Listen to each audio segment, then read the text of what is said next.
Hello students, next example देखिए। Example number 12 क्या है? फाइंड द वैल्यू ऑफ के if x minus 1 is a factor of 4x³ plus 3x² minus 4x plus के। ये polynomial है और साफ साफ बोल रखा है इन्होंने कि ये इसका फैक्टर है, तो के की वैल्यू फाइंड आउट कर। तो कौन सी थ्योरम अप्लीकेबल होगी बेटा यहाँ पे? Factor theorem. फैक्टर थ्योरम का स्टेटमेंट क्या था, एक बार रिकॉल कर लेते हैं वापस। अज्यूम कर लीजिए कि px कोई पोलिनोमियल है। किस टाइप का पोलिनोमियल? जिसकी डिग्री 1 के इक्वल या उससे ग्रेटर है और a कोई रियल नंबर है। तो इसमें अपने पास में दो स्टेटमेंट थे। पहला स्टेटमेंट क्या है कि अगर a रियल नंबर है तो इसमें पहला स्टेटमेंट क्या है कि x माइनस a इस पोलिनोमियल px का एक फैक्टर होगा। कब? जब x इक्वल्स टू a पे उस पोलिनोमियल की वैल्यू 0 आ रही, मीन्स रिमाइंडर 0 आ रहा है।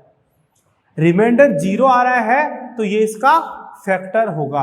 यहाँ पे इफ लगा देता हूं, इफ p इक्वल्स टू 0। और दूसरा स्टेटमेंट क्या है कि x इक्वल्स टू a पे पोलिनोमियल की वैल्यू 0 आएगी। कब? जब x माइनस a उस पोलिनोमियल का एक फैक्टर है। स्टेटमेंट क्या है? पहला, अगर x इक्वल्स टू a पे पोलिनोमियल की वैल्यू 0 आ रही है तो x माइनस a उस पोलिनोमियल का क्या होगा? फैक्टर। और दूसरे में अगर x माइनस a पोलिनोमियल का फैक्टर है तो x इक्वल्स टू a पे वैल्यू क्या आनी चाहिए? 0। तो यहाँ पे इनमें से कौन सा स्टेटमेंट एप्लीकेबल होगा? सेकंड वाला, कि x माइनस 1 इसका एक फैक्टर है। तो a किस जगह 1 आ गया तो इसका मतलब x इक्वल्स टू 1 पे उस पोलिनोमियल की वैल्यू क्या होनी चाहिए? 0 होनी चाहिए। p1 इक्वल्स टू 0 पुट कर देंगे तो वहां से क्या आ जाएगी? k की वैल्यू आ जाएगी।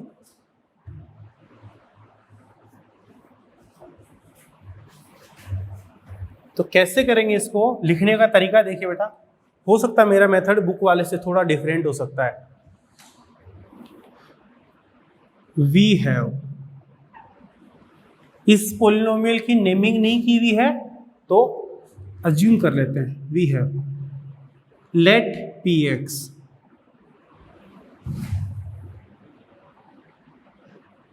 इक्वल्स टू क्या बन जाएगा? 4x³ plus 3x² minus 4x plus के।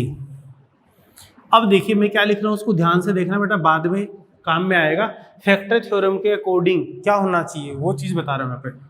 Since x minus 1 is a factor of px, इतना लंबा चौड़ा लिखने की बजाय क्या करेंगे? सिंपल px ही लिख देंगे यहाँ पे। Since x minus 1 is a factor of px, तो अकॉर्डिंग टू फैक्टर थ्योरम क्या होना चाहिए बेटा? फैक्टर थ्योरम के अकॉर्डिंग अगर x माइनस a किसी पोलिनोमियल px का फैक्टर होता है तो x इक्वल्स टू a पे वैल्यू 0 होनी चाहिए। Since x minus 1 is a factor of px, then according to factor theorem यहां से 0 का आ जाएगा x इक्वल्स टू 1, तो p1 should be 0। x equals to 1 पे पोलिनोमियल की वैल्यू 0 होनी चाहिए। अब इसको 0 के इक्वल पुट कर दो। Now p1 equals to 0, this implies x equals to 1 put. p1 कैसे फाइंड आउट करोगे? x को रिप्लेस कर देंगे एवरीवेयर किससे? 1 से। तो क्या बनेगा? ये हो जाएगा 4 इंटू में 1 का क्यूब प्लस में 3 इंटू में 1 का स्क्वायर माइनस में 4 इंटू 1 प्लस के। और ये वैल्यू किसके इक्वल होनी चाहिए? 0 के। तो क्या बन जाएगा? 1 का क्यूब 1, 1 इंटू 4 4 प्लस 1 का स्क्वायर 1, 1 इंटू 3 कितना हो जाएगा? 3 माइनस 4 1 जा 4 प्लस के इक्वल्स टू 0। 4 से 4 कैंसिल आउट, तो this implies k plus 3, this implies k plus 3 equals to 0 और this implies k equals to क्या आ गया? k इक्वल्स टू हो गया बेटा -3। और क्या पूछा था अपने को? k की वैल्यू पूछी थी, तो k की वैल्यू कितनी आ जाएगी? -3 आ जाएगी।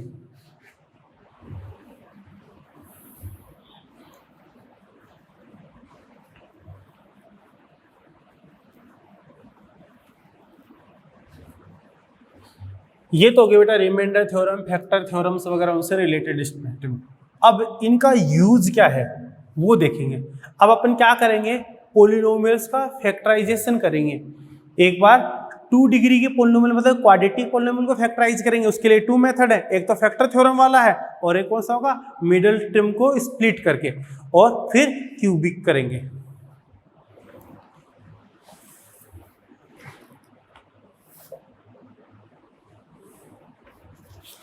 हाँ जी, नेक्स्ट हेडिंग यही है फिर अपनी।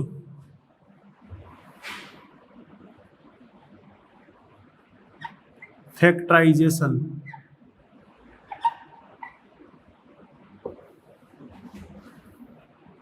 Factorisation of a quadratic polynomial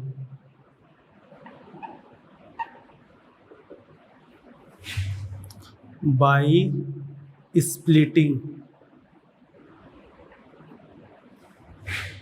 the middle term।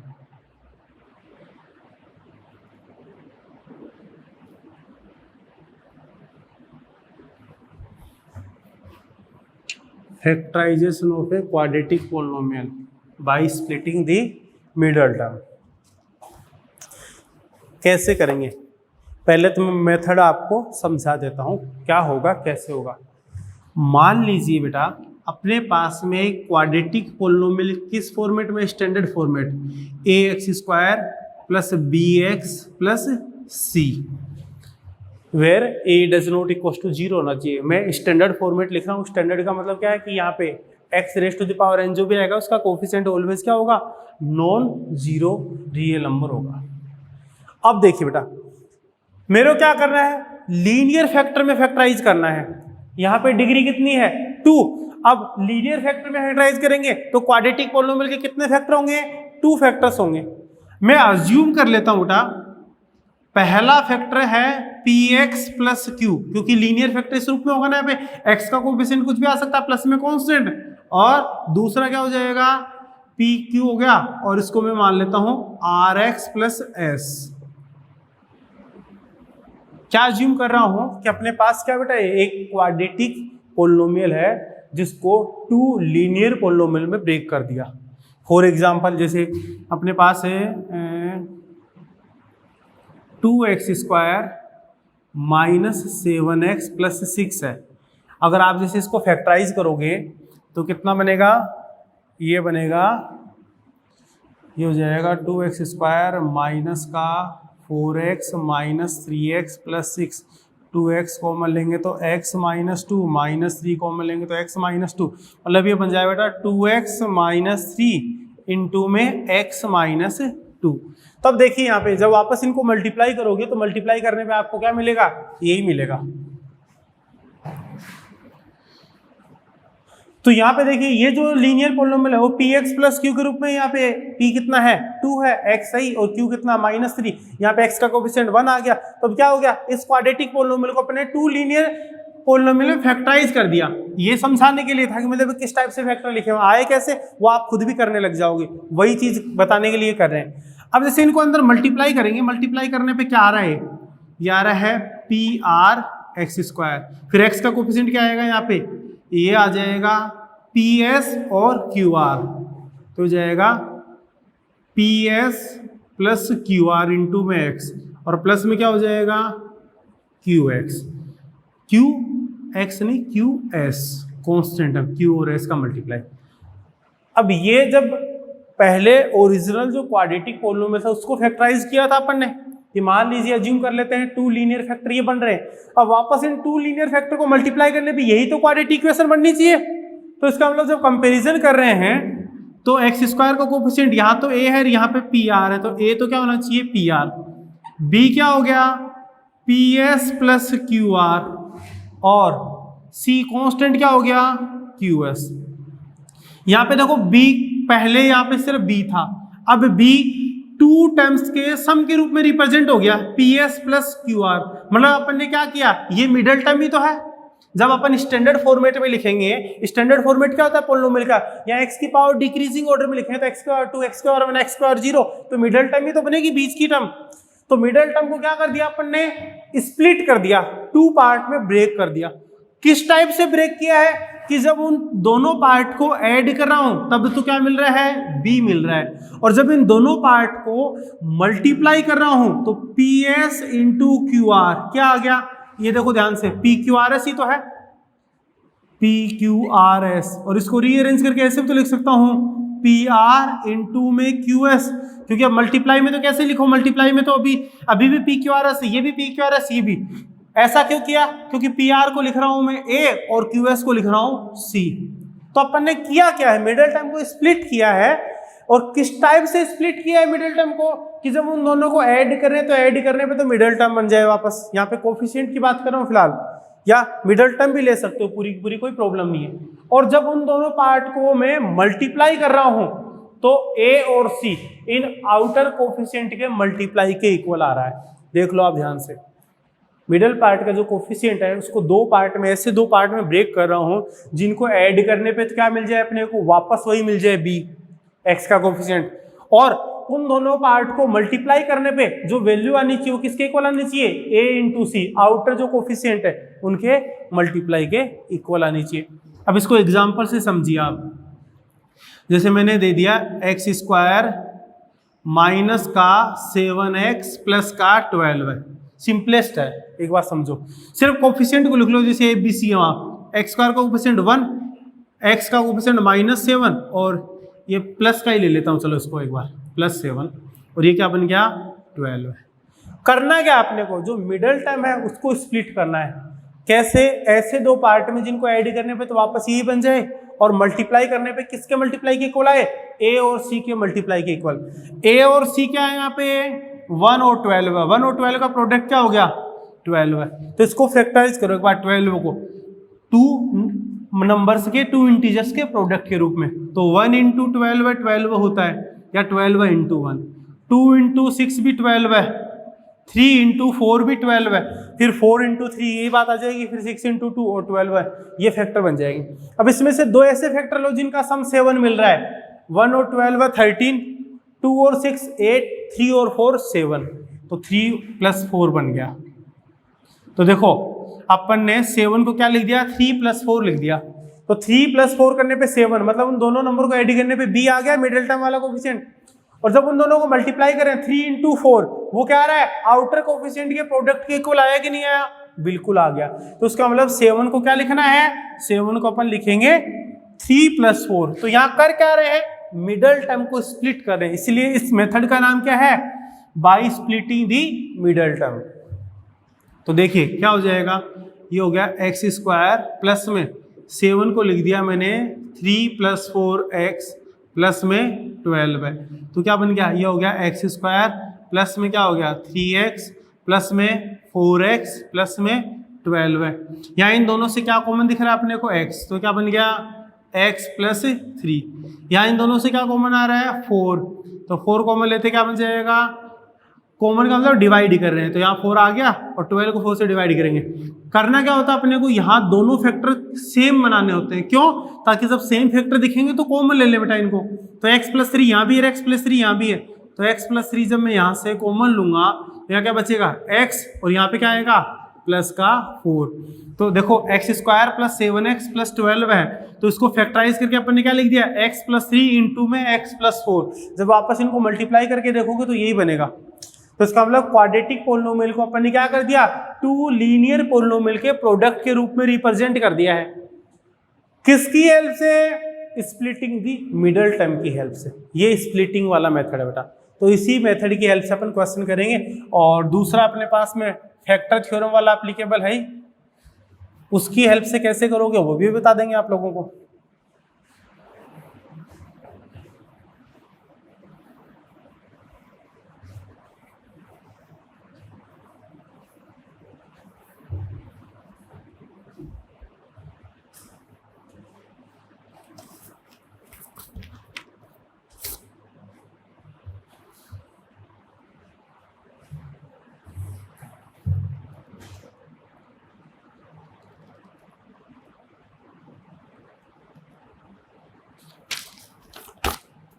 हाँ जी, एग्जाम्पल नंबर 13 देखिए बेटा।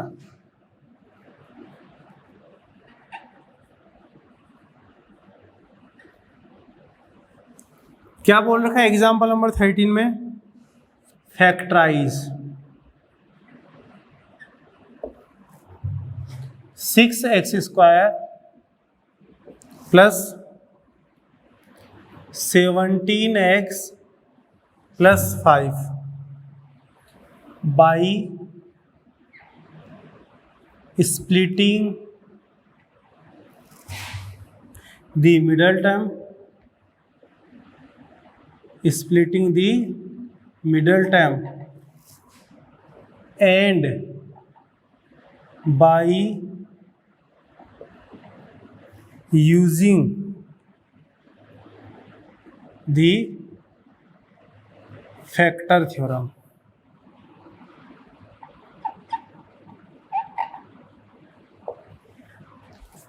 अपने को क्या करना है, ये क्वाड्रेटिक पोलिनोमियल दे दिया बेटा, इस क्वाड्रेटिक पोलिनोमियल को फैक्टराइज करना है, लीनियर जो पोलिनोमियल है उनके प्रोडक्ट के रूप में रिप्रेजेंट करना है। लेकिन वो फैक्टराइज किसकी हेल्प से करना है?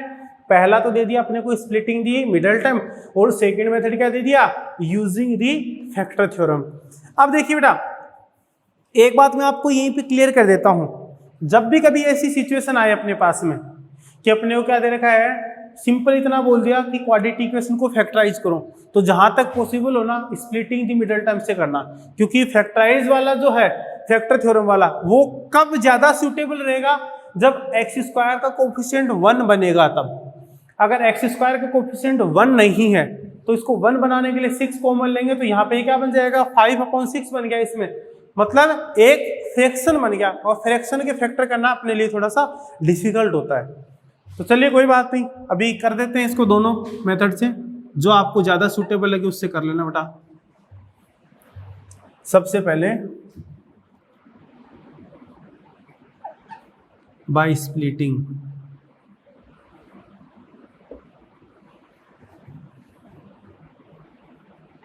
The middle term, by splitting the middle term, middle term को स्प्लिट करके अपन इसको सिंप्लीफाई कर रहे हैं। तो क्या दे रखा है? ये दे रखा है बेटा 6x² plus 17x plus 5 equals to, यहाँ पे कोफिशिएंट देखिए बेटा, कोफिशिएंट क्या है? 6, 17, 5।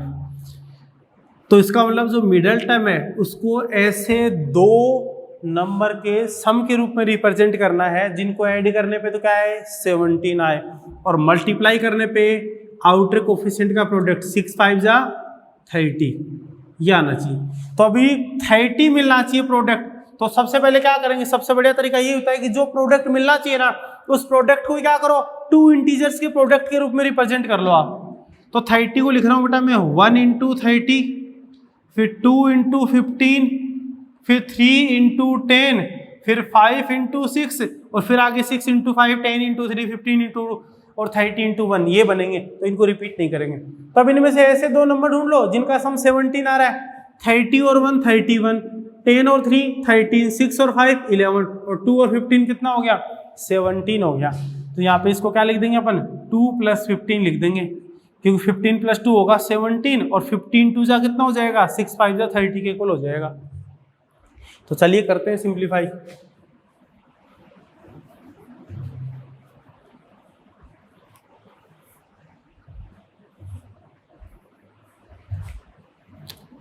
तो ये हो गया बेटा 6x² प्लस 17x को लिख रहा हूं मैं 2 + 15x, 15x बाहर आएगा, प्लस में 5।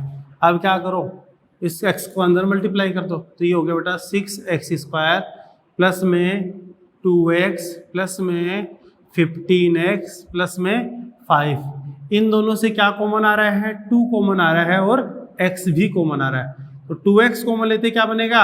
ये बन जाएगा 3x + 1, और यहाँ से क्या कॉमन आ रहा है? 5 कॉमन आ रहा है। तो क्या बन गया बेटा? ये हो गया 3x + 1।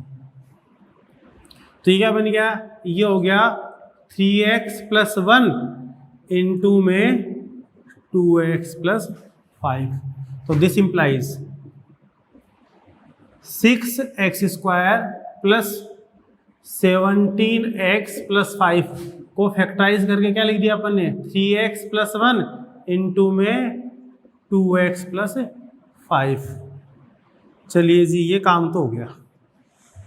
तो अपन ने क्या कर दिया, जो गिवन क्वाड्रेटिक पोलिनोमियल था उसको टू लीनियर पोलिनोमियल के प्रोडक्ट के रूप में रिप्रेजेंट कर दिया, मतलब इसको फैक्टराइज कर दिया। और कौन सा मेथड यूज में लिया अभी अपन ने फिलहाल, स्प्लिटिंग दी मिडल टर्म वाला।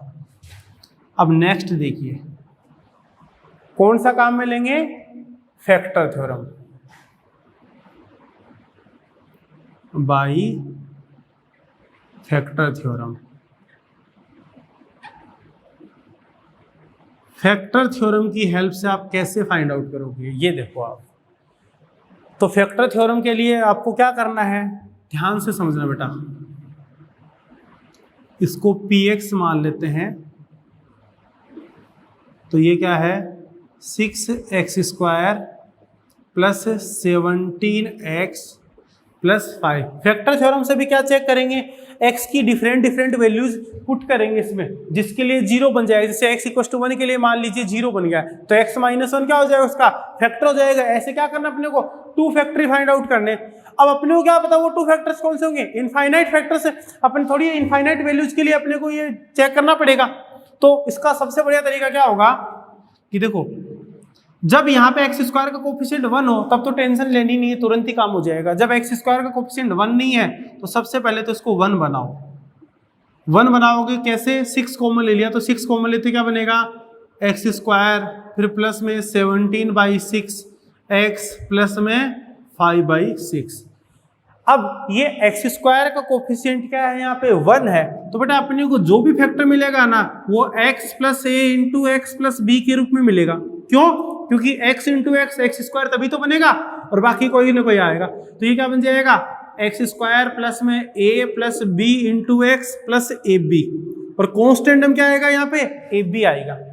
तो इसका मतलब क्या करना है, यहाँ पे जो फैक्टर कर रहे हैं अपन a और b, तो ये ऐसे दो नंबर हैं जिनका प्रोडक्ट क्या बन रहा है, कांस्टेंट टर्म बन रहा है। तो यहाँ पे कांस्टेंट टर्म क्या है 5/6 है। तो ऐसी सिचुएशन जहां भी अपने को क्या करना पड़े, किसी पोलिनोमियल को फैक्टर थ्योरम से हेल्प करना पड़े, सिंप्लीफाई करना पड़े, तो क्या करोगे आप, सबसे पहले x² का कोफिशिएंट 1 बना लेना, फिर जो कांस्टेंट है उस कांस्टेंट का क्या करो, फैक्टर से ढूंढो आप, और उन्हीं में से कोई ना कोई, जैसे a और b यहाँ पे मान लीजिए फैक्टर है, तो जब इसको सोल्व कर रहे हैं आगे तो ये प्लस में b बन रहा है, ये कांस्टेंट टर्म की फैक्टरी तो है a और b। तो इसका मतलब यहाँ पे जो a और b मिलेंगे वो जो कांस्टेंट टर्म मिलेगी उस कांस्टेंट टर्म्स के क्या होंगे, फैक्टर्स होंगे। तो आपको सारे फैक्टर्स नहीं ढूंढने हैं, आपको तो जो कांस्टेंट टर्म दे रखी है उस कांस्टेंट टर्म के फैक्टर्स ढूंढने हैं। तो जैसे यहाँ पे 5/6 है, here some factors of 5/6 b। अब 5/6 को किस किस से डिवाइड कर सकते हो, ±1/2 हो सकता है, ±1/3 हो सकता है, प्लस माइनस में 5/2 हो सकता है, और भी खूब सारे ऐसे इनफाइनाइट बन जाएंगे जिससे आप डिवाइड कर सकते हो। आप इनको 1/6 भी हो सकता है, 5/2 हो सकता है, 5/3 हो सकता है, प्लस माइनस में। अपने को क्या करना है, अब जिस पे वैल्यू 0 आ रही ना बस वही लिखना है, उसके अलावा आपको अलग अलग रख के चेक करना है। जैसे +1/2 पे चेक करो क्या 0 बन रहा है क्या, फिर -1/2 पे चेक करो। इसको देखो लिखने का तरीका थोड़ा ऐसे कर लेते हैं,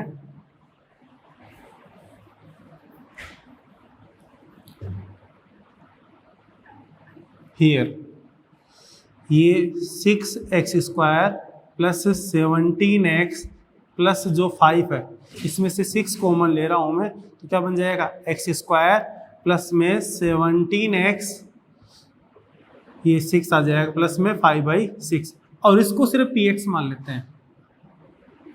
now let px equals to क्या आ गया, x² प्लस 17/6x प्लस में 5/6। सिर्फ अपने इस पार्ट को क्या मान लिया जिसमें x² का कोफिशिएंट बना उसको px मान लिया।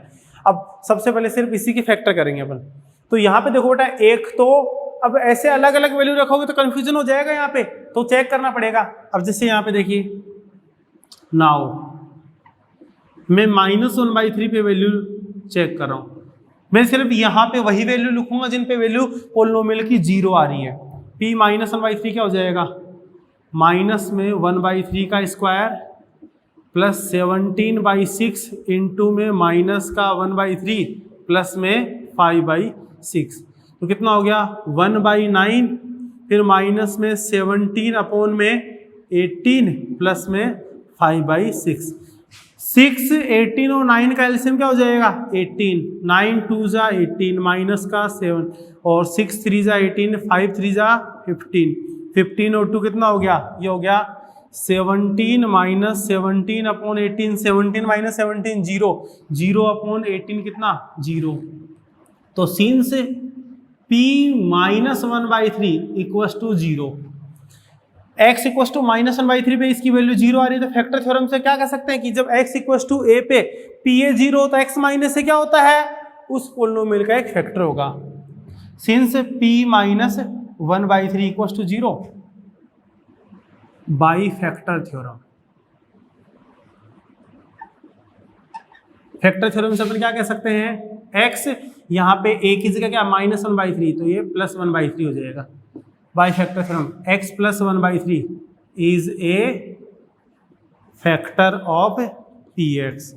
ऐसे क्या करो और डिफरेंट वैल्यू चेक करो जिन पे वैल्यू 0 आ रही है। p माइनस 5/2 निकालो तो क्या आ जाएगा, ये आ जाएगा माइनस में 5/2 का स्क्वायर प्लस में 17/6 इंटू में माइनस 5/2 और प्लस में 5/6, तो कितना हो जाएगा, ये हो जाएगा 25 अपॉन में 4 और माइनस में कितना हो जाएगा 17 5 जा 85 अपॉन में 12 है और प्लस में 5/6।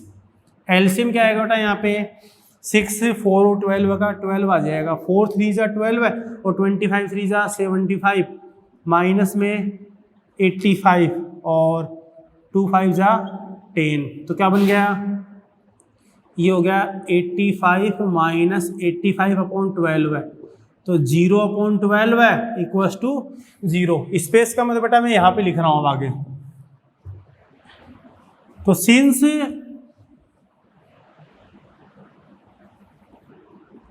p minus 5/2 equals to 0 then by factor theorem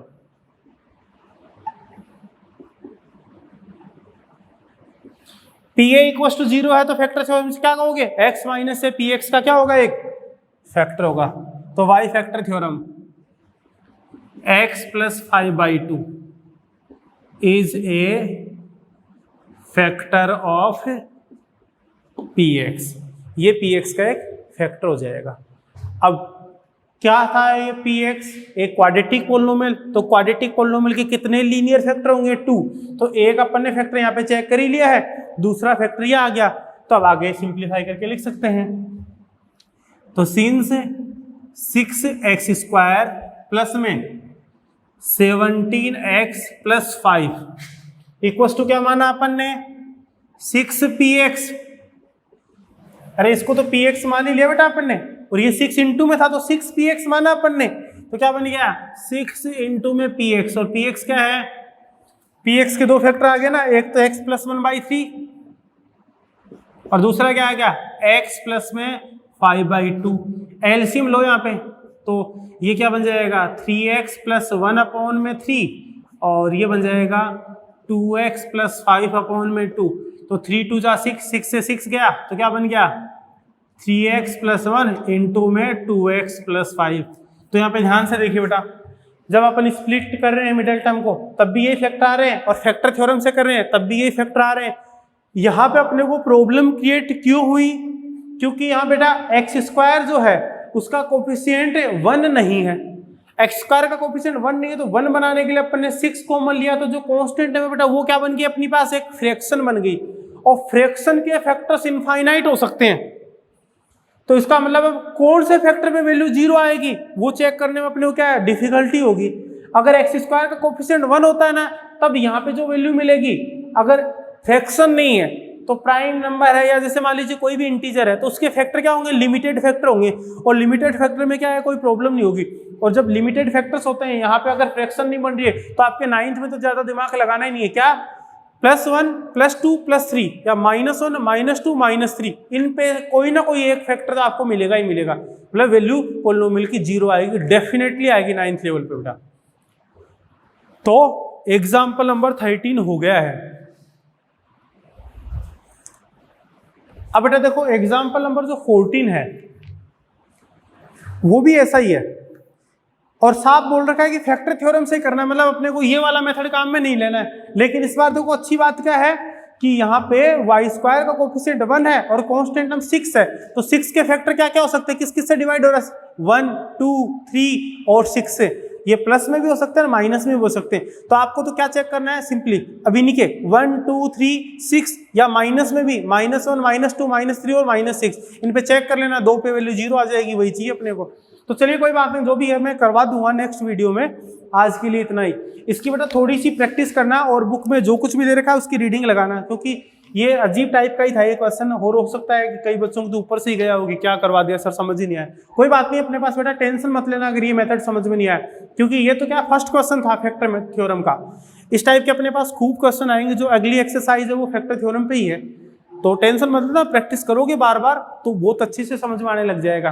फिलहाल इसके लिए क्या करना, 1-2 बार और रीडिंग लगा लेना। चलिए मिलते हैं अगले वीडियो में, आज के लिए इतना ही।